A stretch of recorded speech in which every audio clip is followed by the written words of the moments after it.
Minati po ng pawn. Yan ang nangyari sa isang game na i-analyze natin ngayon sa video na to sa kakatapos lang po na round 5 ng US Chess Championship 2025. So leading po si Wesley So with 3 points out of 4 eh. Dalawang panalo, dalawang tabla. Pero sa round na ito, nakalaban niya po si Lebon Aronian. At ito po nangyari oh. Bibilisan ko yung opening. Ito po yung tinatawag nilang Scotch 4 Knights. At ang Scotch 4 Knights po, magandang panopresa yan eh. Ginawa po ito ni Hikaru noong nakaraan kay Fabiano Caruana. Tinalo niya si Fabiano Caruana. Pero, ginawa ito ni Magnus kay Wesley before. Black si Wesley. Alam ni Wesley gagawin, nauwi sa tabla. Sa pagkakataong ito, tinira ni Wesley as white. Puti po siya nung ginamit niya. Usually, ginagamit ito pag black pag sinusupresa siya. Pero, sinupresa niya si Lebon. Yun nga lang, kinapture po yan, takes, knight. Yun nga lang, tingnan nyo po yung oras ng dalawa. Kinapture po yan, binawi. Bishop B4, lahat po yan, linya. May threat po siya na capture dito. Pero tinitakes lang po yung kabayo, takes, and then tumitira po ng naging popular na tirang Bishop D3, depensa sa pawn. And then after D5, ang common dito, capture eh. Tapos pagka takes, castling yan. Equal yan eh. Ngayon, naging popular itong Bishop D2 na tira. Kasi, kahit papano, masisira yung pawn structure po ng itim. At maraming beses po itong ginamit sa high level. Magnus using it, Nepo using it, Fabiano Caruana using it, Hikaru Nakamura using it. Kahit na equal yan noon, mahirap laruin, nananalo minsan yung white. Even si Gukash po ata tinalo ni Hikaru sa ganitong linya. Hindi ako sure eh. Basta, even Gukash using it, panopresa po kasi. Anyway, pagka bishop dito, ano pong idea niyan? Kasi binibigay yung pawn, di ba? Like for example, capture to, takes, and then pawn takes. Di ba nabigay yung pawn? Pero kahit na one pawn down, pagka bishop dito, pair of bishop, yes, one pawn up ka, pero sira yung pawn structure mo, goods po sa white. Okay? Kaya ang ginagawa talaga dyan is nagkakasling. Pagkakasling, nagkakasling din. At eto na nga, bishop takes c3 capture at mukhang lamang po ng pawn, di ba?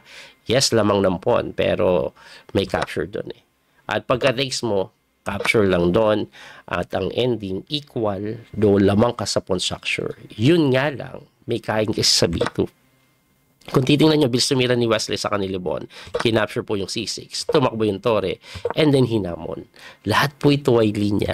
At lahat po yan ay number 1 engine move. Nagkakapalit-palit lang, nag-rook to D1, and then kailangan bumalik para depensahan po ito na sinagot ng bishop to F5, hitting the pawn na sumok pa yung tore sa 2nd rank or 7th rank. Inatake yung mga pawn, kinapture, takes din, tumakbo yung bishop, capture, at ang ending, 1 pawn up si Wesley. Pero kahit 1 pawn up yan, this is theoretically draw. Kasi ang titira lang dyan po G5. After G5, king move, nag-king move lang din, tumira ng tore para hindi makatawid yung king, pero tumira lang dito. At ito po talagang setup na to is perfectly, perfect setup para po sa black para makatabla ng madali. Hindi na po kasi pwede mag-create ng weakness. Once the king goes here to support the pawn, may counterplay dito. Magiging pass pawn din to. Okay? Okay. So, ang nangyari nga po, ganyan. Ayan, tapos, tinabla na po dito. Pabalik-balik si Wesley. Ngayon, sasabihin nyo, Coach, 1 po na po ako yung pipilitin ko, itutulak ko tuman lang. Pag tinulak mo, wala ding magagawa. Kahit nga po mag-stay lang yan sa C4 eh. Pag tinulak mo, tapos mag-rook behind, mag-i-stay lang yan dito. Tulak ka ulit. King move. Dito, kahit po bumalik-balik ka lang, actually pwede din H4. Maraming tira, itulak. At eto po, pag na-reach na yung position na to, matatrap na po yung tore dyan. Kasi po, once na, let's say, tira lang tayo rook A5, lapit dito, ayan na, ganyan ka lang. Babantayan lang to. No? Ikaw, palipat-lipat ka lang dyan. Ikaw, kahit check ka lang, check, sige, diyan ka lang, puntahan mo yun. Hindi makapture dahil gaganon. Anyway, papupuntahin mo lang siya, checkin mo lang siya ng checkin, and once you get there, walang matataguan yan, checkin. And ganyan po kadali itatabla yan. Kaya, tinabla na doon. Kasi walang tataguan yung king ang ending. Babalik ka na naman, tapos pabalik na naman siya dito, hindi pa rin makagalaw yung tore. Drawish talaga yan. Yun po ang nangyari kay Wesley. At ang bilis na tabla, nag 1 hour and 41 si Wesley. Preparado, pero preparado din yung kalaban. Nagkalabanan ang dalawang preparado. Ito nga po ang accuracy. 99.5, 99.7. Almost perfect chess na yan. Perfect chess na kung tawagin yan actually. Grabe, no? Anyway, ang matinding laban abay nangyari po sa pagitan ni Grandmaster Hansmok Niemann at Grandmaster Abhimanyu Mishra. Si Abhimanyu Mishra, biglang ko lang po kayo ng sitwasyon niya. Out of 71 games of classical tournament, wala pa po siyang talo. Hindi pa siya natatalo. 71 games winning streak or hindi natalo kahit isang beses. Pero ngayon, kalaban niya po si Hansmok Niemann. Abay, tingnan natin kung ano nangyari kasi magkakaroon ng pisakan dito. Minati pa nga ng pawn. Tingnan nyo po, E4, E5, Knight F3, Knight C6, Bishop C4, Bishop C5, and then nagkasing. So ito po yung Italian game, Knight F6, nag-D3 lang, so Gyuko piano, and then C3, ito po ay typical na posisyon sa Gyuko piano. Pagkatira po ng castling, nag-Knight to D2, develop lang, umatras yung Bishop, umatras din siya, kasi yung mga idea na kukulungin. Tumira po ng Knight E7, wow. Since umalis po yung Knight, baka pwede na mag-D4. Ang ginawa po ng white, abay nag-Knight C4 muna. Kakainin ito bago siya mag-D4 later on. Mabilis tumira sila pareho, nag-Knight to G6, and then Rook to E1 lang. Tumira po ng Rook to A8, nag-Bishop to C2, nag-C6, which is a very typical approach. Kaya po nagaganyan yan. Yung Knight nilagay dito, tutulak yan dyan later on. Anyway, kinapture po yung Bishop, binawi ng pawn, and then saka inunahan naman ni Niemann ng D4 na sinagot ng B5. Pagka B5, H3, lahat pala ito ay linya pa rin. Nag-H6 naman para hindi makapin. Tapos nag-A3 lang. Abay, lahat linya pa rin. Nag-Bishop to D7, yun na po ang medyo kakaiba talaga. Balik ko lang po, ano, novelty kasi yung Bishop D7 eh. Ang tira po kasi B4 is Queen C7 saka Bishop to E6. Pero, yung Bishop to D7, it's a novelty na. Ang weird ng development na ginawa, no? Bishop to D7 lang. Na-weirdohan ako dyan actually. I'm not sure kung ano exactly idea niya. Ayaw niya palit yung Reyna. The Queen C7, o baka dito siya. Hindi ko sigurado, pero pagka Bishop D7, nag-Bishop to E3, develop lang ito pong si Niemann na sinagot ng Queen to C7. Nag-Knight to D2, umikot. Nag-D5 naman, ayun. Nag-D5 na. Baka nga mamaya pag gumano dito. Yan siguro talaga plano niya. No? Anyway, kinapture po yung E5, binawi po ng Reyna, and then nag-Bishop to D4, hitting the Queen, tumakbo sa F4, na sinagot ng G3. Pagka G3 na patras, at eto, boom, talagang kinapture na. Bakit? Pagkabawi, agresibo, nag-F4, ito pong si Niemann. Ngayon, pagkatira ng F4, medyo may kaguluhan na to na konti. Kasi po, nakahang ito eh. Nakahang. Bakit binibigay? It turns out, pag kinapture mo to, may Queen to H5 na gagawin. Aatras yung Bishop, tutulakan ka naman. Ayan, may mga pressure na binibigay doon. Yung Reyna maaalangan, no? Medyo may bawi po ata sa G6. Kaya hindi kinapture yan. Ang tinira ni Abhimanyu Mishra is very interesting. Knight sacrifice, number 1 engine move. Bakit pinakain? Siyempre, tiniks. Ayun. So, nakabuka yung king. Next move, may mga ganong idea. Kaya nga po napilitan yan, mag-Queen to E2. Ang Queen to E2, aside from defending this, para just in case na i-capture mo to, hahamunin ka. Yun ang pinaka-tema niya. Anyway, hindi kinapture yung H3. Ang ginawa po is, nag-knight takes muna or nag-pawn takes sa E5 na sinagot ng knight takes. Tapos pagka knight takes, tumira ng bishop takes doon. Ibalik ko lang, coach, parang one piece daw na. Hindi, kasi may tiradang ganito din. Mahamon. Kaya tinikman na lang po yung pawn, and then nag-Queen F2 pa rin na kung saan, ayun, nauwi na sa palit-palit. So, ang pinaka-ending po nito, tingnan nyo po yung nangyayari, lamang po ng isang kabayo pero lamang na 3 pawn. According sa engine, close to equal. So, nag-Knight to D6, excellent move, sinacrifice, pero hindi po pwedeng kainin niya na. Example, capture ka dito, yun yung ginawa, takes, hindi mo makapture yung knight kasi background checkmate ang mangyayari. Kaya ang tinira po is, nag-B6 lang. And after B6, sinagot lang po yan ng bishop to F5.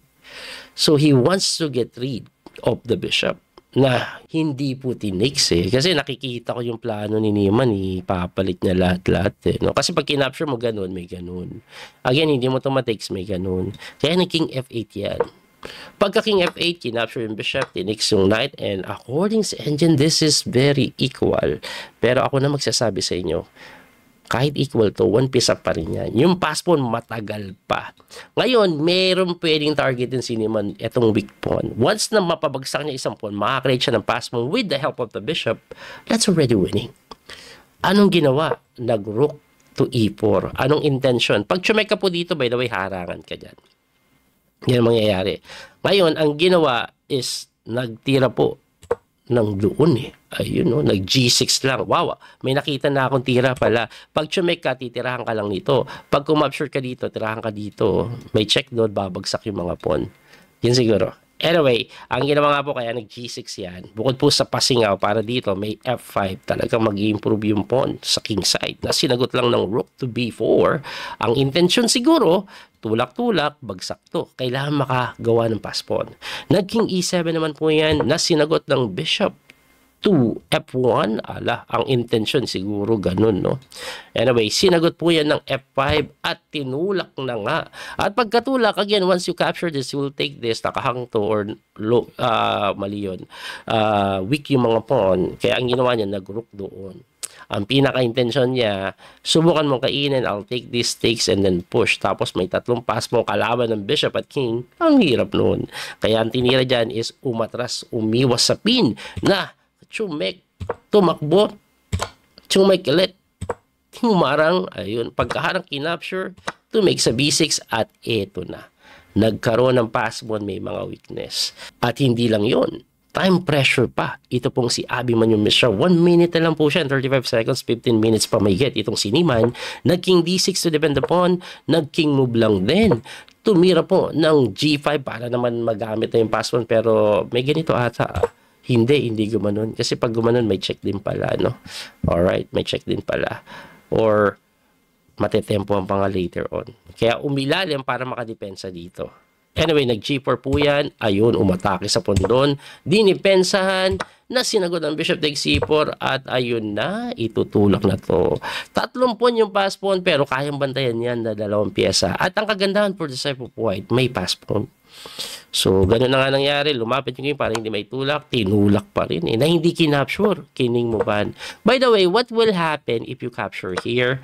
Wala. May G3. At hindi mo madepensahan. Persado ka, tumira dito, isa-sacrifice mo yung bishop. So, malakawamang sa malamang tabla. Si Niemann magpipilit kining mo bando na hindi pa daw ganun kaganda. Ano bang mas maganda? King E2 daw. King E2. Tapos pagka F3, saka ka babalik. Ngayon, hindi na maitulak. Pag gumanon, anong gawin? May ganun ah. Tingnan ko lang po ah. Ito daw tire. Tapos pagka F3, King E3, pag tumulak, what's the difference? Pusang gala, may rook G8 pala yan. Hirap makita nun ah. Wala na, hindi na matutulak yung pawn, mababantayan na.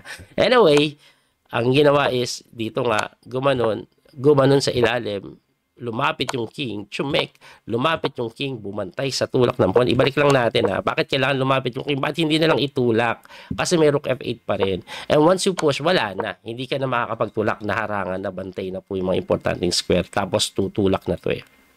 Kaya ang ginawa po niyan is nag-king move muna to help the pass pawn. Chumek, gumanon niya, bumantay yung bishop, tumulak ng pawn, tulak din, tulak na naman yun yung matinding blunder eh. Sabi dito, rook B6 daw eh. Kung ubusin mo na yan, ubusin mo. Eh kaso, 7 minutes na lang, nag-C4. This is move 49 na, kaya nadagdagan na silang 30 minutes kanina, kaya tumaas ang konti oras, pero wala, napapanik na din. Chumek, tumakbo doon, kinapture yung pawn, so ayan na, lamang na po ng 2 points, no? Kasi ang kapalit ng bishop pawn na lang, pero pass pawn na malapit na. Anyway, nag-F3 po yan, medyo nakakatakot, may pass pawn, pero rook D3, excellent move. At pagkatira noon, nag-A5 lang. A5 is not the best move, pero winning pa rin. Ang best move lang po is, sabi, is rook to D7 or rook to D8. Pero A5 is close to the evaluation of rook D7 and D8. Kasi kailangan mo itulak yung pass pawn yan eh. Anyway, tinulak yung G3 na mali. Ang tamang tira daw is H5, slowly but surely. Pabayaan mo na, talagang problema na yan eh. Nakakatakot lang kasi ganun eh. Kaya para magmamadali ka eh, tulak ko to. Para later on, may mga pasok ba, di ba? Like example, ganun, depends on capture, tapos takes dito eh. Oh, tapos may promote, tapos gano'n, no? Oh, may mga ganong idea. Anyway, nag-rook to D1. Dumipensa na sa ilalim. Agad-agad na sinagot ng king move, tapos chinek. At pagka-check, umangat yung king, nag-bishop lang sa may D4 or D5, hitting the pawn, hindi na ito maiwanan, no? Siguro isipin nyo, pwede ito. Pero pag gumanyan ka, may ganun, eh. At ang nangyari nga po, nag-rook G5, hitting the bishop, na sinagot lang ng capture immediately. Bahala ka dyan. Brilliant sacrifice. Pinakain yung kanyang bishop sa pawn. Kasi, when it comes to pass pawn, ayan na nga po nangyari. Boom! Rook behind. Mas madali. Ito kasing pass pawn ng black, nababantayan ng white king. Pero yung king ng black, napakalayo para humabol doon. Kaya winning na pala ito. Tingnan nyo pa ang nangyari. Naging E4, tulak. Tulak. Tulak. Ang daming tirang ginawa para makalapit. Pero, check. Check. O, mas mabilis makakatulak. Ayun na nga, may background mate na, oh. Grabe, time pressure pa si Mishra. Umilalim din ng kabilang pawn. Gumanon, capture. Di na makangat yung Tori, mati na, eh. O, depensa. O, halos masugswang na, oh. Halos masugswang na. Okay. Alright, naubos yung pawn. At dito, tingnan nyo kung paano to pinanalo. Tingnan nyo kung paano pinanalo. Of course, nalapit yung king slowly. Okay. And then dito, boom, check. Grabe yun. Sinacrifice yung Tore. Para pagka-takes, check. Okay. Pasado katikitan. And then after king move, the threat is made by pawn. At ito pong si Mishra, instead of mag-rook C6, pampatagal. Nag-rook C7. Boom. Nagpamati na lang ng pawn. Grabe yung endgame ni Niman. Grabe yung endgame ni Niman, no? Tindi. Tinigil niya yung winning streak ni Abimanyu. Kumbaga, hindi siya natatalo sa torneo, tabla lang sa kapanalo. Abay, binigyan niya ng talo after 71 standard game ni Abimanyu Mishra. Ang lupit ni Niman. At hindi lang si Niman yung nanalo. By the way, guys, nanalo din itong si Fabiano Caruana. Laban po kay Darius Work. Ayan po ang naging resulta. Medyo close game po ito, eh, pero nabuksan na winless. Kaya ito po ang naging standing after round number 5. May kasama na si Wesley. Ayun. Tayo silang tatlo, Fabiano, Wesley, at Niman. So, anong mangyayari ngayon? Aba, round number 6. Pakita po natin yung pinaka-pairing nila. Ayun. Makakalaban po ni Lebon si Niman at Wesley Fabiano Caruana. This is very interesting matchup kasi yung top highest rated player na 4 maglalaban-laban. Kung manalo si Wesley, looking good po yun. Talaga magli-leading. I think Lebon will give Niman a hard time. Pero noong nakaraan, one time St. Louis ata yun, or just championship, tinalo ni Niman si Lebon Aronyan. Okay? So, abangan po natin yan. Muli ito man yung Coach P, The Master, Daniel Causo. Hanggang sa muling pagkikita. God bless po, mga kabiyahe. Don't forget to like and share. Follow and subscribe. Bye-bye po. Thank you sa support. That little mouse, 'cause I'm an